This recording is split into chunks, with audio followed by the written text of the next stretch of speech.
Hey there, Paladins fans. Welcome back to the Paladins Pro Circuit Semifinals. Aggro joined by Dave Dolson Olson, of course, on the desk, the number one Cincinnati Bengals fan in the entire world.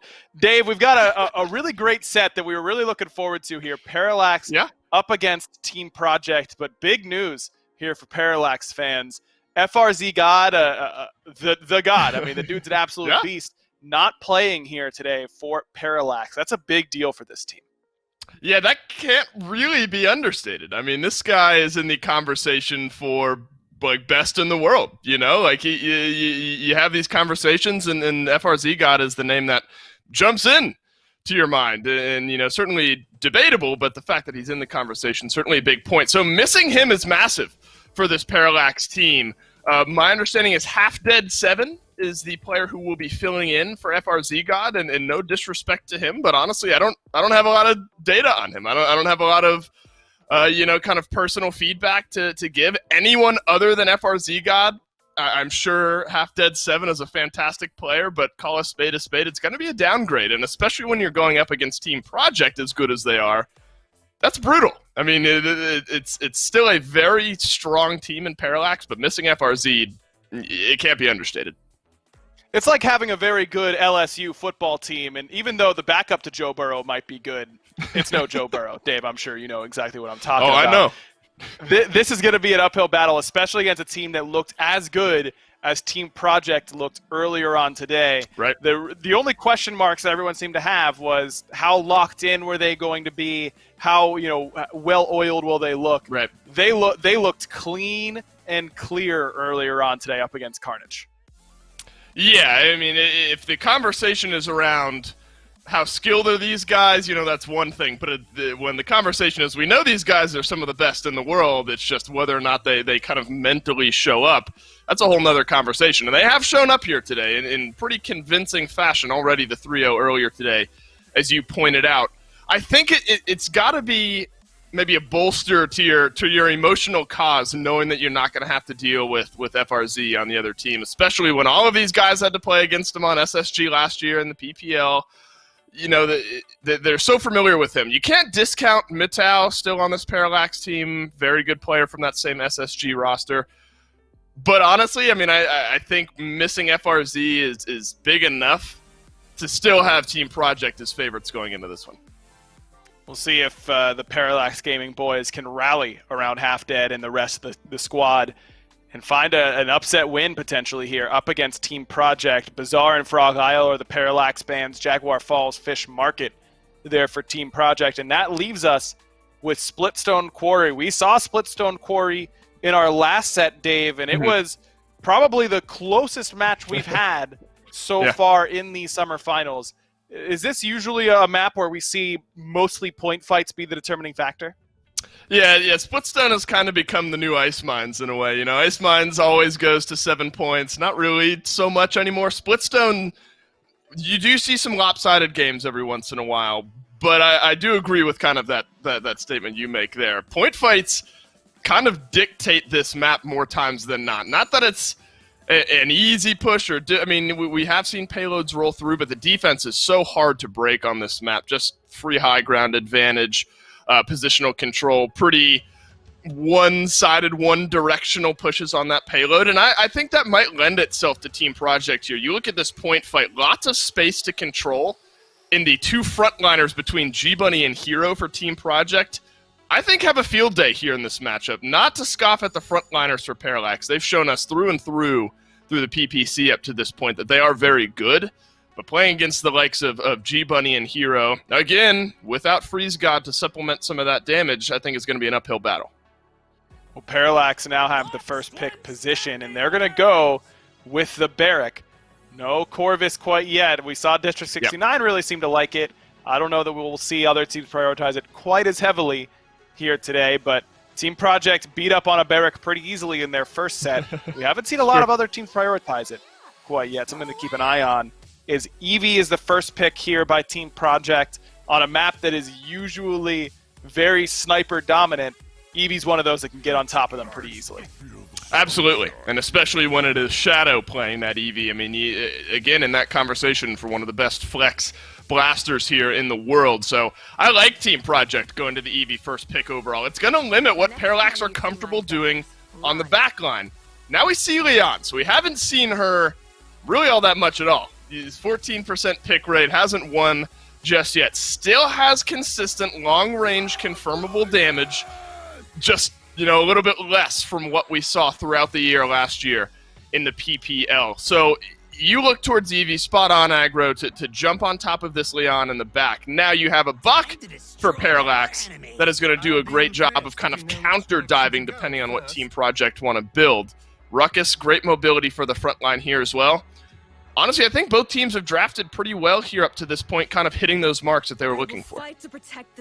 Now you got the Ruckus and the Inara, so Project go back-to-back on strong frontliners. Hero in particular on this Inara looked unmovable on it in their first set, and he's certainly looking to do the same here in this one. Now, Parallax, they need a healer. Genos seems to be the call, and this is one of those things that can enable that buck backline dive, but also I feel like can be a little bit vulnerable at the same time as something like what Eevee is going to bring for Shadow. Yeah, the way you look at this, Genos, is I'm going to win you this fight right off the bat, but as the fight goes on and on and on and on, this Grover's just going to be able to out-sustain him. But it is going to be so difficult for Team Project, especially for Eevee now that we look at it. I mean, I think Shadow's a skilled enough player that he can make it work, but a Genos mark on a Strix, a Leon, I mean, talk about effectively two-shotting an Eevee out of the sky. It's going to be difficult to stay comfortable here if you're Eevee. And now you look at a sniper battle, you know, Kinessa, Strix kind of back and forth. Strix has that stealth advantage and now Luminary boost. I think Parallax have drafted themselves a great damage composition to deal with a lot of what Team Project have, but if the fights go on a little bit longer, I think Team Project will tend to win those. It's really, for me as well, how well this Barrack can solo tank up front when you've got the Ruckus and Inara on the other side. Does Barrack usually hold his own in situations like that? He should. He does a massive amount of damage, and then, you know, I talk about the backlines with the Luminary boost, but Barrack as well. He has the potential to top damage in games like this, where he is just slamming into the Inara. I agree with you. Big pivot point for Barrack. Well, let's see if Team Project can keep their hot streak going, or if Parallax, without their star FRZ God, will have enough in the tank to bring it in Game 1. Let's throw it down to the casters to kick us off. What's up, guys? Splitstone Quarry Game 1. I'm here, Fawn the Legend, with my boy Kresnik, as per usual. And this is interesting to see these sort of drafts because of the fact that we're going back to the tried and true of last year. 2 tanks, 2 DPS, 1 support. But on the flip side of that, you have a triple DPS with the Genos boost. You have 2 anti-flanks, so it makes it hard for Eevee, right, Kres? Yeah, for sure. But if this Eevee's being enabled by the Ruckus going in, the Buck or the Leon might really not be able to hold their ground with the right amount of follow-up. I think if Project makes this fight go slow, that's a Barrack on point playing against a Kinessa. That's not going to go well. 1 Headhunter, he's taking 2,200 damage. He has one of the lowest base HPs of all the tanks anyway. They're not listening to me. They want to take some ground early with the Ruckus on that middle area. Cap time, though. Inara, better at holding up point than Barrack. He can't walk into that Kinessa. It's climbing fast.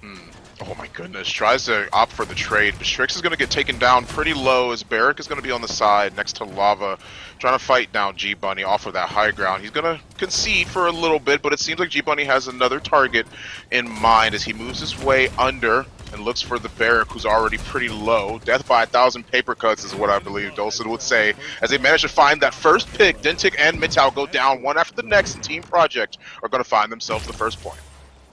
I mean, what do? They just stand there. You can't peek any angles because you're going to get your head blown off by Kinessa. And Nara's on the point. Ruckus is right under you. Project just had a clinical take, and there was no way they could really refight it.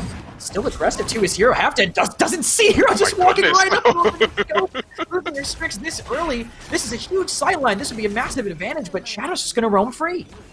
Yeah, that's the last thing I would expect to see is an Inara feeling the need to be able to roll up on somebody and get that pick, right? But it worked out for Hero. I mean, having that presence and the zone that you already see Team Project providing right now, Shadow with a nice double kill is going to keep this cart rolling and make sure that the opposite team can't really do much. Parallax Gaming first in the seed on Brazil not enough to do anything so far. At least that's what it seems like. 1-0 with a minute 35. The cart's almost pushed in, and Barrick has to make his way back. A good pick on Rock Monkey might spell a successful defense, or at least a fight back against Team Project. If they're able to actually get it, but they get rid of Kronz. That's already huge.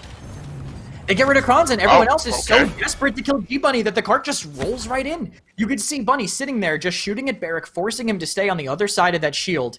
Hey, the Buck is just sitting there chipping back and forth. Bunny is just, he had his hand off the keyboard. He only put it on to hit the emitter. There was nothing else he needed to do, just free firing from that side. Finally, when they kill the Barrack and he leaves, everyone's like, all right, listen, we put so much damage into him, we can't ignore it. Let's chase him down. And they do, and the cart just rolls right in. It feels like Parallax, other than that one time Kronz died on the objective, they had no contest at all. And they're going to need it if they want to make this work, but Barrick into this Kinessa. Again, if that shield goes down and he's not immediately ready to dash off, he's going to go from 100 to 0 just like that. Yeah, that is something you have to keep in mind. Making sure that you pretty much use those barricade cooldowns effectively. And don't take too much damage, because we saw it right there. Once Kronz went down, it was a huge mistake, and that might be a little bit of a mistake from Barrick. And the Bug, Double B is almost going down, dude. That Hexafire ended up lowering so many different targets, and the Blossom from Cuss, just to make sure that G-Bunny wasn't punished on his positioning, considering the fact that he couldn't move thanks to that Hexafire. The Enlightenment ended up getting used, so does the Headhunter, but nothing really has been found except for good zone and point percentage for the side of Team Project. They're looking at the Buck, blinks in, blinks back out, and lowers him once again. Seismic Crash as soon as Barrick makes his way back to point, and now that's all they need to do is focus on him, as the rest of the members of Parallax Gaming are being zoned out. 96% to a point conversion already. That's already huge for Team Project to be able to try and manage. I mean, Barrick went to point at the last second.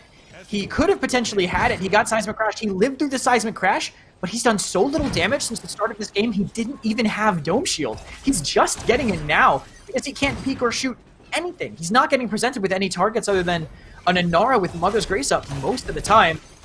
And Parallax are still on the back foot. Syncing up now with Shadow and Bunny going in real deep. It's on the wall, gets a lot of damage, but not a ton of follow-up just yet. No, but they do manage to get the pick, so that Ruckus aggression did pay off at least somewhat. They're able to force the rest of Parallax Gaming away up on the high ground near their spawn. Regardless, they have to take defensive positions because of plays like this on G-Bunny and Shadow that want to find those targets to pick off. You have triple DPS, but none of them can burn the targets they're trying to focus on too much. As G-Bunny finds himself with a double, the Dome Shield actually gets utilized up on the bridge with the Blossom. He just backs off. That's not a good conversion because Anar's still rolling the cart the whole time. You got to be able to get to that. They just let it keep going. The Dome Shield spent just off the point, and look at this point-blank Headhunter from the side, potentially. They do force Rock Monkey out, get another kill with Mitau, rolling straight through them.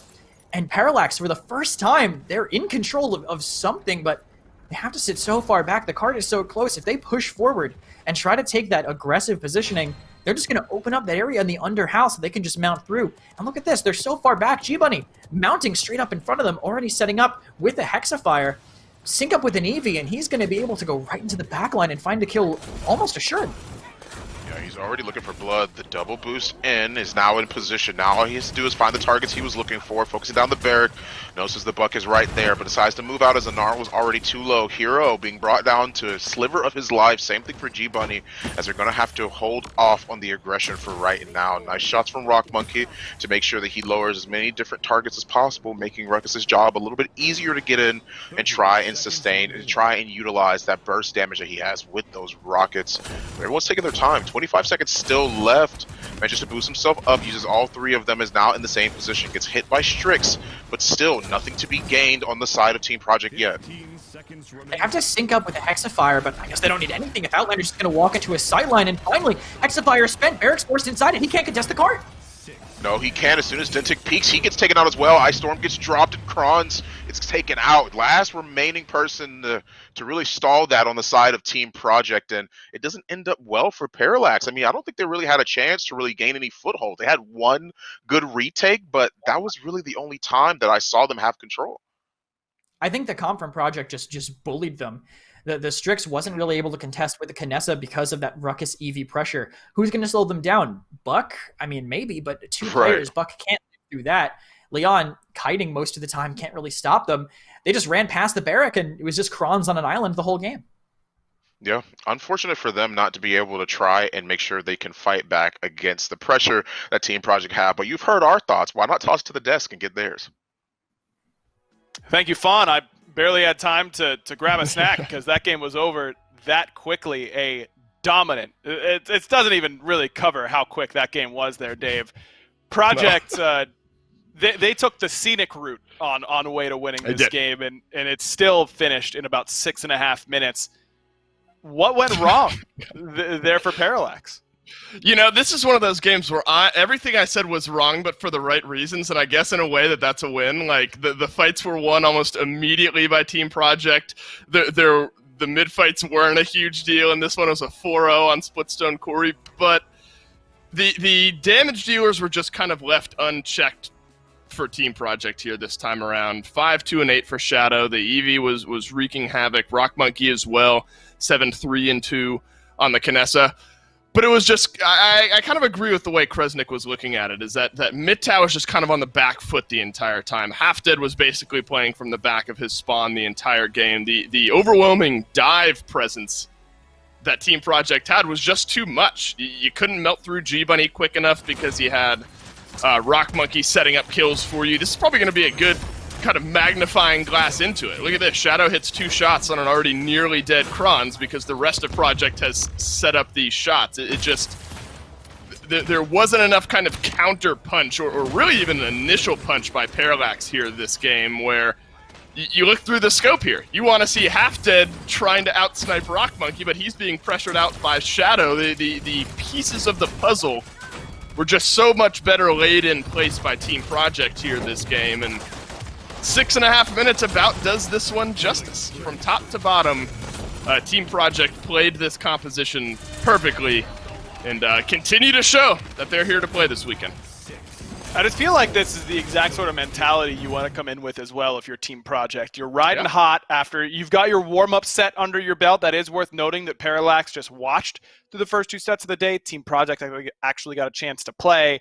And you know that Parallax probably a little bit uneasy. They don't know how they're going to perform without FRZ God. Come in and hit them hard. You know, come in and punch them in the mouth right away. And I feel like that was perfectly done by Team Project. And now Brightmarsh is another type of map where if you thought it was hard to get away from them on Splitstone Quarry, how about on Brightmarsh where you've got to get up close and personal pretty consistently? Yeah, it's a perfect point. I'm sighing because, you know, Splitstone is kind of this skirmishy map. I kind of brought up the length of the fights for map number 1 because sometimes you see these mid-fights, a pick here, a pick there, they get a little bit more drawn out, blah, blah, blah. I mean, Brightmarsh is literally just kind of big swinging fights one way or another. And I can't help but feel that is not great for Parallax after what we saw in game number 1. If Project draft even something similar that has the ability to just dive, Parallax is going to kind of just have to outdraft Team Project here, I think, at this point. Taking the IO away, I think a strong statement maybe by Team Project. You stick the Luna on the point if you're Parallax, and then you hope that you can withstand the fight elsewhere, all the while building up point percentage, kind of giving you a 5th man, maybe a bit of an edge in the rest of the fight. But Team Project sensing that out early say, we want to fight you on an even playing field. So I think a good statement and a strong start for Project. So far, I think that one of the big standout picks, Corvus has definitely stood out to me, though that's mostly because of Gera. But how about Ruckus? I feel like Ruckus is a champion, you know, that no one really mentioned in our prep, and for good reason. He hasn't seen a whole lot of play, it seems like, during the first part of this year. I think Ruckus has looked phenomenal for multiple teams so far today. He has, and in the hands of G-Bunny, I mean, it's always going to look good. One of the guys at the top of his game in that role.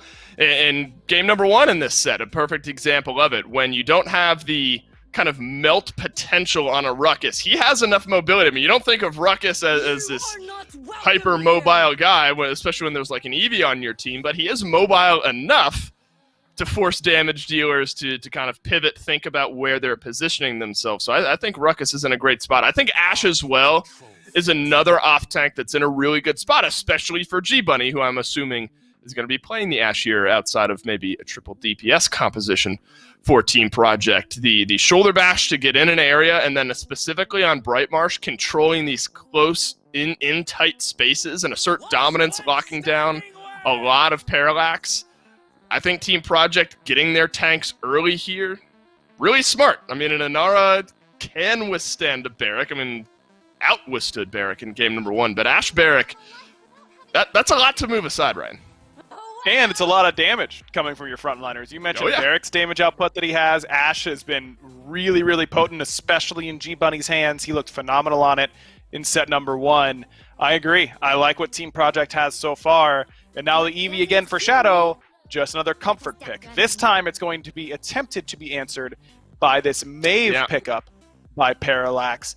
Corvus as well for them. And you know what? I think the different look for Parallax makes a lot of sense to me. You know, picking these champions that maybe you hope the Project wasn't necessarily prepared for, something a little bit different than what they might have played against coming up to this, because clearly going with the standard stuff didn't really work for them in game number 1.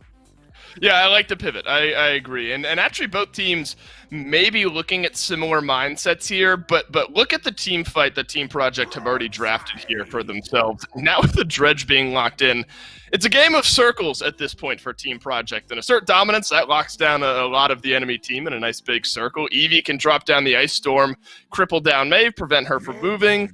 Hey, that's damage in a circle. Maldamba, Dread Serpent, that'll send people running. Hey, you guessed it, in a giant circle. And then Dredge has the Kraken. I guess his is more of a sphere, I suppose, but more circles, more damage. On a map where circles are important, Team Project have drafted themselves something pretty good. But at the same time, there's a lot of front line between the Inara and the Khan, and now the Drogos. Does Team Project have a Drogos killer on their team? Whose job is that going to be? Do you think that's going to be a problem for them? If Dredge goes Hurl here, it kind of depends. He can shoot down the Drogos. I wouldn't say very consistently, but more consistently than maybe what he brings. Maeve Dredge, it is going to be tough to lock down between those two. So I've kind of hyped up the Team Project draft here. I think Parallax have something decent to work with as well. Corvus is ultimate. I'm interested to see how it'll do here on Bright Marsh. And Overpower, I think it needs to hit. Give yourself that one-man advantage in these fights. I don't think it all hinges there. Parallax do have a good draft, but Project, my confidence is there. Let's see if Parallax can bounce back after a devastating Game 1 loss. We got Fawn and Kresnik standing by. Thank you, my friends, from the desk. Once again, Fawn and Kresnik right here to bring you the Game 2 of Parallax versus Team Project. I'm really interested overall to see how these drafts are going to end up colliding, purely based off of the fact that, I mean, I know you're a Dredge stan nowadays, right, Krez? So tell me a little bit about how you feel into this matchup. You've got more verticality with Drogos and Maeve, but what about, like, how do you feel like he fares on this map? I mean, he's just Leon with Infinite Eminence. You can see him throwing the harpoons already. He just lives through a lot of pressure. And if he can contest these harpoons, you'll see him sustaining quite a bit. Already with a 250 healing on his teleporter. Immediately, look, Drogos tries to come in. You have infinite harpoons, might as well use them and get healed every single time you hit one. Yeah, the verticality isn't too much of an issue when you're tossing harpoons just like that. Nice first blood from Rock Monkey as the point control has shifted towards the side of Team Project. Now Rock Monkey's decided to move on to point with his team and trying to fire a few of those grenades into those choke points to make it a little bit harder for them to stand where they want to. And Nars trying to find an opportunity to get in. And since G-Bunny's out and out of the fight, at least for a very, very brief moment in time, that might be their chance to try and reclaim, as they're now trying to put a lot more pressure onto Rock Monkey, onto a few other individuals, but Kronz pushes forward a little bit too far, and then Mitao ends up getting clipped by that harpoon. They have the benefit of the point spam and the direct damage, but right now this Barrack actually, Hero completely caught out, but Ashe coming around from the other side, Eevee able to blink over the wall, even though he's totally isolated, they're able to follow up and surround and pinch, and the damage from this Dredge just too much from this far side. Nara's trying to live on point, but all she can really do is get overtime and go down. It's really, really difficult to try and stand on point where you're trying to deal with this Dredge back to back to back. Every time you're trying to head into a certain angle, he's either tossing a harpoon there or you're getting zoned out thanks to the grenades. But it's harder either way, especially when you're already down a point. And now Team Project have started their zone, a very aggressive one, but the Dragon Punch might be the thing to open things back up, at least for Parallax Gaming, and it does. Kronz finds that hit, manages to find the mark, and now they're going to be a little bit more aggressive on Hero, but still Kronz goes down in the dome shield to follow through. And the Eevee's following up on it as well. The Corvus just couldn't get line of sight to heal Kronz. Ice Storm could be huge, but Mitao hits every single shot. They need to turn to burn this to Nara, but it looks like Parallax managing to stabilize and overpower level even more. Yeah, but still, G-Bunny has not given up his ground at all. The ultimates are being used, but now he's going to give up the ground it is that he has. That overpower is no longer there. He still can counter it with the commander's grab, but you still have to worry about that assert dominance. Dave mentioned it before on Des. Having that opportunity to be able to try and lock down those apartments makes it a lot more difficult, especially when you charge in and you have the Dread Serpent to follow things through. The Harpoon ends up clipping one, clips another. That's a double kill already, tossing it out one after the next and looking for the Drogos for the last hit, but it's not going to mean anything as G-Bunny already takes care of that one. Dintic gets taken down. That's a full-on team wipe as Team Project are going to try and keep moving on this card. Dredge on any map where he can have used both his left click and his harpoon is so strong, being able to have this mixed damage over cover or just directly piercing through them. Midnight will help Parallax potentially stabilize here. Teleporting straight out is Dredge, kind of out of the fight. They need to take advantage of this, but they're not really. Mitao just loses the flank duel, and all they're doing is delaying the point a little bit further. Corvus ends up using his ultimate to make sure they stay off of the point. Nice maneuverability from Shadow as the Ice Block is there and the Ice Storm follows through. Kraken is used as well, and a nice ult combo manages to find both tanks as the rest of the DPS and the support have to concede most of this, even if they can't stall for a little bit longer. Might be a little bit too long for them to stall. Second left on Khan and on Nara, and they can't make it. Drogos just tries to find a hit or a pick. Whatever it wasn't enough. 2-0 for Team Project. You commit your Drogos just to dive into the backline to kill the Dredge. You know it's something you're struggling with, have to find a way to deal with. But Hero, quietly up there on the damage charts as well, those turrets, and the blunderbuss definitely burning a hole through Dintic's health bar. And normally we'd prioritize a Nara in this composition. We'd say that, oh, she's been able to live on point longer, but Hero, like smart with the shields, not committing on point until they have that initial advantage, whether Mitao or Kronz gets burned down early. And Bright Marsh, the Inara barrack, it's a little less one-sided. You can wait out for that Inara wall to come in. Barrack's going to be able to dash out to the other side, so as long as you are smart about conserving your cooldowns, don't spend your dash until you're walled in, you can get away with a little more on this map than you might on some others. Exactly. Already another point fight being converged on in the mid as Barrack and Inara meet each other in the middle, and Khan tries to rotate around and get what he can, just stun locks him entirely. Hero is now gone, forces the rest of them to sort of back up, especially when you have that Dragon Punch. G-Bunny follows suit soon after, as now Parallax Gaming have put their foot on the gas and now want to force the rest of Team Project back, but Mitao ends up going down, maybe bitten off a little bit more than he could chew, and that stalls the aggression that they may have wanted to do, but the comeback mechanic is there.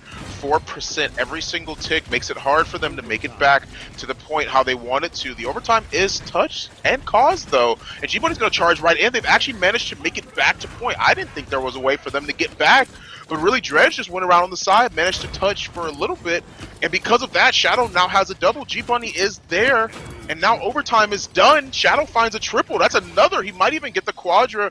Going to try and follow through to see if he can get something on Mitao, but even if he doesn't, he does. Finds the air shot. Nice aim by Shadow. Hero finds a pick on Half Dead back towards the point, and that's pretty powerful already. I really didn't think they could have made it back. It was the Eevee. Blink in, blink out. She can move the fastest. Shadow gets that reset, and they're able to have Dredge reset it with his teleporter as well. Mitao's timing of his death is brutal, because I don't think this Nara can potentially make it back in. Kraken and Dread Serpent on the point. Mitao goes down, and they're having to walk into so many ults to make this happen. They get OT, but their health is terrible. They still made it back, though. That Corvus ultimate actually manages to pick off Cuss, with Drogos finding the last few hits to make sure that the job was done, but still, they zoned him out long enough and maybe caused a little bit of panic on the side of Parallax as they had to move back in. Corvus using that ultimate immediately as a response. Nice shot from G-Bunny to be able to find a double kill for himself, forcing Mitao out and back towards his spawn. 2 minutes and 15 seconds as the cart has just been captured, and now they're trying to roll their way right on through. 3-0 for Team Project so far. And they have an Ice Storm they can play off of if they want to get an early pick, but no one's really presenting that would get knocked down by it. Seismic Crash hits nobody. Slowing down the tanks is this Ice Storm as well. Initial pick for them. The rest of that team has to back up now, or they're going to get staggered at the worst possible time. Yeah, Dragon Punch goes out, tries to find the target, but not going to find much, at least zoning them out a little bit so that way his team can make it back to where they were before. Nice harpoons being tossed out by Rock Monkey are going to find that pick immediately onto Mitao. They've swapped targets to now look at the con, who's dealing with a lot of trouble right now. Shoulder bash to get that finish. And that's going to be really, really huge as the card is still steadily rolling right on in.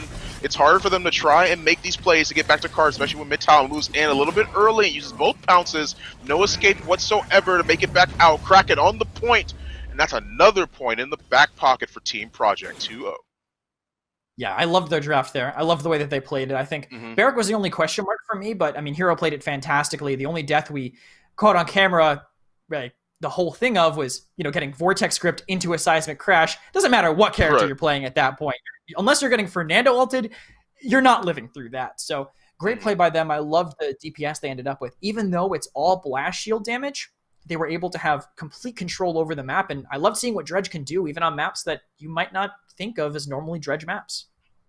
Well, I mean, even if you see Dredge on the map or not, it's good to just see Dredge. I mean, a character it is that hasn't been picked in so long, but you've heard our opinion. Let's give it back to Ryan and Dolson. Thanks, Fawn and Kresnik. Look, sometimes there are games and sets where, you really have to go to the bathroom or you're really hungry, really thirsty. You can afford to go and grab a snack or something like that. This is not one of them, unless you want to miss a whole game, because another blazing fast Game 2 here for Team Project. Dave, just mentally for Parallax, it's got to be hard, man, to just get blown out of the water in back-to-back games like this. How do you try and recover? I mean, we came to you and I on the desk for this set like 25 minutes ago, and we're already on set point for Team Project here. So it's brutal. I mean, if you're Parallax here at this point, I mean, I'm trying to decide whether you say, well, if Freeze God was here, maybe that's going differently, or all right, guys, this is just not our day. Let's move on. We still got losers bracket. I'm thinking maybe it's the latter. I mean, you try to get some momentum going for yourself here in this next game. Start with a point win. Let's get a point on the board, and then maybe move forward from there. Maybe in the losers bracket we start to get some things rolling forward. Carnage is down there. They didn't win a map earlier. There's going to be some teams with tough morale situations going on down in the losers bracket. If you're Parallax here at this point, I got to admit, I don't know what direction you go, because these haven't been close games. We're talking a 6.5-minute game into another 6-7 minute game, something like that, and it's the same story as game number 1. The draft for Team Project is just too good, and there's too much damage. We wondered, actually, one maybe bit of analysis outside of complete outplay was, how would this Maeve and Drogos be dealt with? It was the Hurl Dredge, and it did look good, and Rock Monkey was able to shut down the damage from Parallax. So if we want to maybe highlight the highs, Project had another good draft, and they continue to steamroll through these teams. They're looking near unstoppable. It's been impressive, man. They haven't dropped a map at all yet so far in the semifinals. And have they even lost any points? I'm not so sure that they have. I'm checking my notes here. They did, actually. The first point they lost on Stone Keep in map 1, and then they lost 2 points back-to-back in game 3 on Jaguar Falls. So they're they came in angry after dropping a couple points in their first set of the day. And now Serpent Beach looks to be where we go in game number 3, and potentially where we wrap this first set of these upper bracket semifinals, because it's really been that dominant. Now, if you're Parallax, do you just throw all caution to the wind? Do you pick whatever the current troll picks are in the meta, and you just try and throw them something that they haven't seen before? Brazil has been that region that has a little bit of the extra, spice in their draft phase. So I wouldn't be surprised. I don't know if you necessarily reveal like the trap card just yet. If there's something you're waiting maybe for a 5-game set, you don't want to talk about the losers bracket just yet. It is going to take a gargantuan effort to win 3 straight here against Project.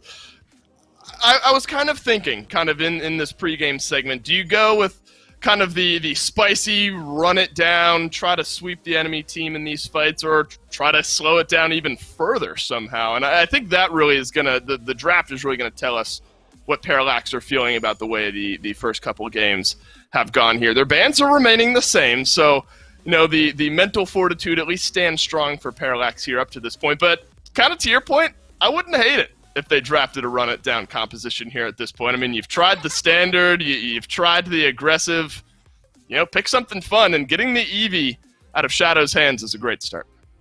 Certainly. Shadows has looked unstoppable on this pick so far in this set. Love the Smite adaptation of the lingo there, Dave. Running it down, always something that I can get behind for sure. I can get behind an early Inara pick here for Project always, because Hero consistently looks phenomenal on this selection. Can't imagine that anything will be different here with it, and it's really been a lot of these early frontline selections for Team Project. They don't go double frontline right here, but they do prioritize grabbing the Grover for Cuss. Yeah, great point. On Brightmarsh, they lock in both point tank and off tank here. They're going to grab point tank and healer. I think a strong pick here on this map, especially with Io taken off the board. This is kind of the dynamic we started to see build up where Corvus, and then I guess it's been the Grover more recently in the few data points we have here today. The Furia as well for Cuss Cutie, certainly in the conversation there. But Grover, so strong here on Serpent Beach. The big spread healing, depending on where you want to stand, you want to take over that high ground. As long as your team's around you, they're going to be getting some good sustain. I think Corvus, a decent pick here on this map as well. Haven't maybe seen him at his peak in this set just yet, but an Eevee Willow. Again, too hard to lock down damage dealers. So the question we had for Game 2, I think still stands here in Game 3. What are you going to draft that can shoot an Eevee and shoot a Willow out of the sky? Well, maybe the extra mobility that a Mave can provide and a bit of a damage boost coming from the Genos. 2 healers locked in here by Team Project, so maybe that Grover was not for Cuss all along. Maldamba on the other side, another double healer composition now for Parallax, and they are really needing a frontline presence, and they will find it in the form of Barrick. But again, this damage from Eevee and Willow, very blaster-centric. Right. It feels a little bit inconsistent to me here, Dave, and I don't know that that's exactly what you want when you've been getting steamrolled through the first 2 games of the set. You do have a little bit of confirmable damage with the Corvus, the Barrack as well. They'll supplement that a decent bit. Normally with these 2 healer compositions, it's been one kind of true healer, one plays heal, flex damage a little bit. Between Grover and Genos, I think it's been Ferocity, Grover a little bit, the long-range shots dealing bonus damage with those axes. So that's what I imagine we see here from Project. I think Dead Zone from Willow has to be it this game. I mean, you talk about a big circle of healing and then a big circle of anti-heal there for Willow, especially with the Genos there to top it all off. Parallax have kept themselves in the game, I think, in the draft phase, but sometimes skill just gets it done. We'll see if Project can get the sweep done right here up against Parallax. Fawn and Kresnik, it's all yours. Thank you very much from the desk, my friend. Serpent Beach is where we could potentially end this set off with Team Project already being up 2 games in less than probably a total of like 30 minutes, if anything. It was a surprising take back, or at least these fights that were happening were very, very impressive. So what do you think about the drafts this go around, Kresnik? I feel like that verticality might pose some problems for Willow and Eevee to hit that Drogos. Yeah, potentially, but I think Willow trades into him all right once Fade Flight's up. You just have to actually get there with whatever Shadow's going to be doing until then. And I think the point pressure is what they're going to be worried about the most, I'd say. They do have the Barrack showing up now to contest it, but just sitting back, letting them go. No one helps Half Dead. He gets 100-0. Yeah, already an issue being posed to Parallax as they blink up, but Rock Monkey has no issue making sure he can track that Eevee. Manages to get the daggers into her. 520 apiece, finishes her off as the same fate is looking towards Dentic right now as he's hiding around the corner and is still trying to find his own sort of momentum to peek back out and help out Barrick. But Barrick rushes a little bit to the point a little bit too quickly, but at the same time, I don't think that he was able to actually cause the overtime timer, but it's still not enough for the rest of Team Parallax to be able to, not Team Parallax, Parallax Gaming, to be able to follow through. It's unfortunate that they're not able to really try and reclaim this. It's crazy that the only person who almost took down that Drogos is Adamba, stunning him in the air without Makono's draft, but these flankers coming back in, Rock Monkey just controlling this area of the map. Takes out 3 Shadow, meleeing Bronze more or less with the rocket launcher.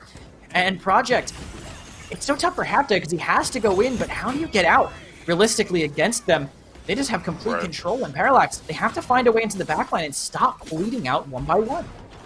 It is big unfortunate for them is how I would say that, because of the fact that they're not able to try and reclaim anything. I mean, the Dragon Punch is there, but just more so to zone, but actually decides to go through with it and finds Half Dead, and that's a huge pick for them because it's the same situation that happened last time. They don't have a frontliner that could test on point, and with Anara already being all the way up on that bridge, boost herself up there, is able to actually put on more and more pressure. This is such an aggressive zone, and so much space being created from Hero just being up here. The Faithlight has to be able to try and cause space, but with Rock Monkey flying up in the sky as well, it's almost like a Dragon Ball Z fight of it thing. Both of them just making sure they fly high up above the ground, and Rock Monkey has no problem taking down that Faith-lighting Willow. The Dread Serpent goes through to try and peel off the rest of the targets that are there, but a Seismic Crash is going to find enough to cash in that second point for Team Project. 2-0 already.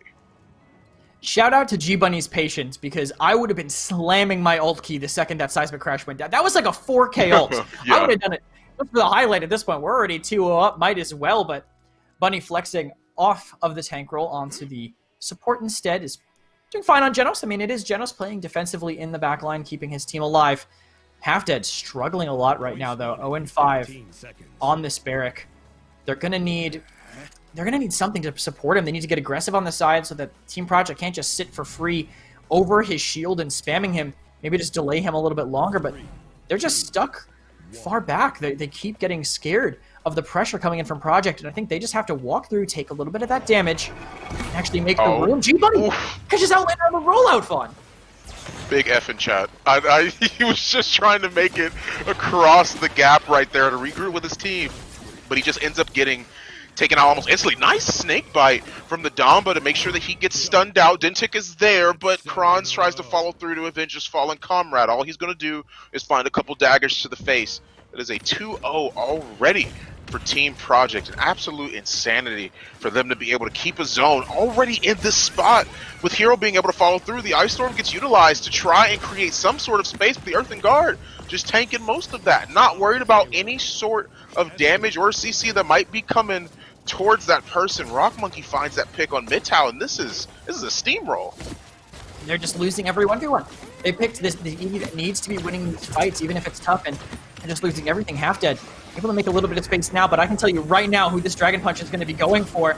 Nobody, actually. Everyone dodges out of the way, but Half Dead now a little isolated, and Project are going to keep up the pressure. He might be pushing a little bit too far forward. As Shadow knows where he wants his mark, where his rockets to land, and that's in that barrack. But Rock Monkey's going to swoop in and make sure he gets that last hit. Secures another kill for them as a frontliner goes down. The Tick puts down that gourd to make sure that he can at least hold his own. And the fact that the support is doing that, that is a testament to how rough this game is for Parallax right now. Faithlight gets utilized, and Rock Monkey tosses daggers and hits at least one of them. That's absolutely huge, but Willow's able to make it back into spawn before any more permanent damage is done. That's an ego challenge from Shadow, honestly, running in. Half Dead does have the dome now, finally able to use it defensively, but no one else on Project is going down. G-Bunny does follow, but a whirlwind to counter. Everyone's staying alive, and just 3 players up on Parallax. They have to hold out for the respawns. Yeah, this is big unfortunate for the boys on Parallax. This makes it that much harder as the Dragon Punch gets utilized to zone people out. They are able to contest the point, but Corvus was the last man standing as Team Project dusts their hands off and make this a quick 3-0. Yeah, just dominance from Project, honestly. I felt like every draft they picked just felt hopeless to play into. That Drogo's at the end, not as one-sided as it was in the first game. Drogo's was kind of getting contested a lot when it was on the side of Parallax, but now that Project had it, getting very aggressive with it, dueling into them. No one's hitting the air shots. Project just had the map on lock. Yeah, it was very, very hard to try, and I think you put that so perfectly when they were fighting, at least towards the end. They were just so scared to push up because of so much pressure being provided by that Drogo, Shadow being right there. Those are some pretty phenomenal games. I'm going to toss it back to the desk and get their thoughts on it. I'm leaving. Fawn, what in the... It's not like it was a long set, man. What was that about, huh? I normally, you know, I understand you get off a long set, your brain's a little fried, you got no choice to make crappy jokes. That's my excuse, bro. What was that? Right? How am I supposed to pick that up, Dave? What is that? No, it's fine. It was I'll get over phenomenal. Yeah. Really? I have to pick it up from him and I have to hear it again from you right after the fact? What is going on here, man? Delivery can't change anything. We just got you flustered now. You got a 12-0 point set to cover, though. I mean, ridiculous. I've got to cover it. You've got to cover it, Dave. You're the Paladins expert. What was up with all that? You're right. Yes, spot on. So expert analysis. Actually, I think one small statement that Kresnik makes there is actually kind of spot on for this one.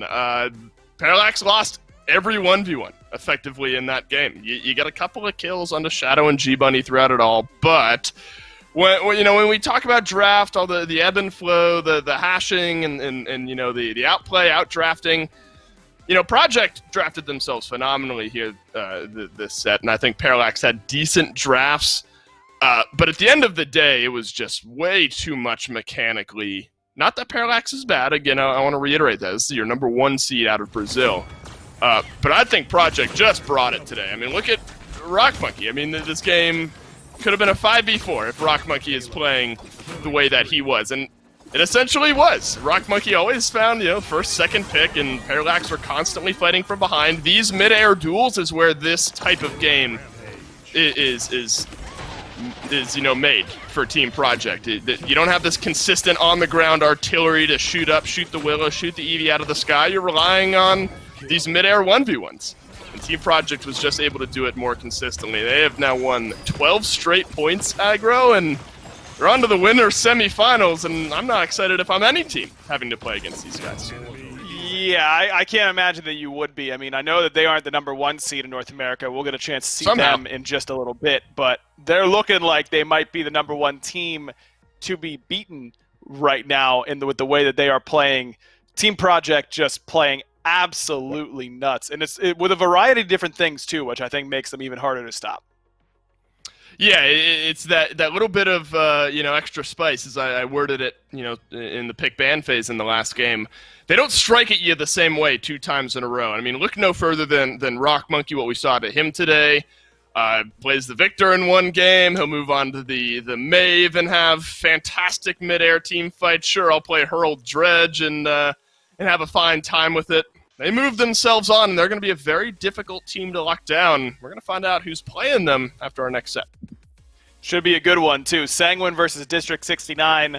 Certainly the headliner match of today, and sometimes you do save the best for last, and I feel like we did that here today in what should be a phenomenal game. It's our first chance to see the number 1 seed out of North America, the team that is seated above the squad that just won 12 rounds in a row. So you know that the expectations are running high for the Sanguine boys right now. Should be a very, very fun game to watch, and that's coming up very, very shortly. Agreed. I think that it's going to be one that you got to sit down and get ready for, so stay tuned. We'll be right back with the conclusion of the first day of the summer finals.